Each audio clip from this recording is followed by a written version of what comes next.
所以用洲际导弹投掷常规弹头这个想法，也就是美国人的脑洞大开，不太可能发生在现实当中。当然了，如果有人用常规弹药攻击中华人民共和国，那中国也一定会用各种方法对对方进行对等的报复性打击。各位网友大家好，欢迎来到报民说。这期话题我们说的是东风快递精度出众，外电推测中国会用它实施常规打击。经过几十年艰苦努力目前中国人民解放军战略导弹部队的装备水平已经达到了很高的程度，不但能够在国庆阅兵当中展示大量的先进型号，扬我国威军威，还能够在实战中用它对付美国等反华国家的军事力量，形成强烈的威慑。最近一段时间美国媒体反复的渲染中国在西北大漠中建立了大量的洲际导弹发射井。他们猜测，解放军装备了这么多洲际导弹，除了拿它作为战略核反击的用途之外，会不会开发出一种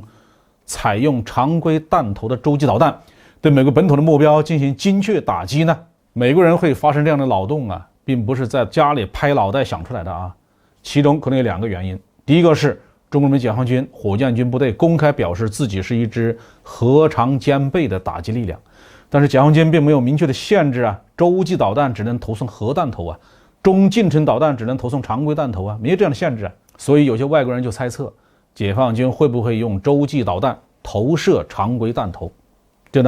也不算是胡猜。第二，用洲际导弹进行常规打击这个概念是美国人自己发明的。美国现在拥有480多枚民兵3洲际核导弹部署在发射井里面，这些导弹虽然威力巨大，但是在眼下的国际局势当中却根本没有什么用处。在中俄都建立了强大的核导弹部队的前提之下，已经没有任何一方真的打算发起一场核战争了。所以在几年以前美国这方面就提出来，可以考虑把部分民兵3改成常规打击导弹，装高超音速的弹头，这样就可以从美国本土对全世界的任何一个角落进行快速打击。从命令下达到命中目标可能只需要30分钟，比现在的各种打击手段，比如说海军的巡航导弹、空军的隐身战斗机，速度都要快得多。这个计划后来就没有下文了因为没有这样的作战需求。如果用民兵3携带高超音速弹头打击塔利班的野外营地，那代价实在是高到了荒唐的程度。但是如果中美对抗似乎确实有常规导弹对射的作战需要。美国的一些分析人员就认为解放军目前没有什么手段可以直接攻击美国的本土，只有洲际导弹除外。如果把洲际导弹装上常规弹头用来攻击美国的境外目标，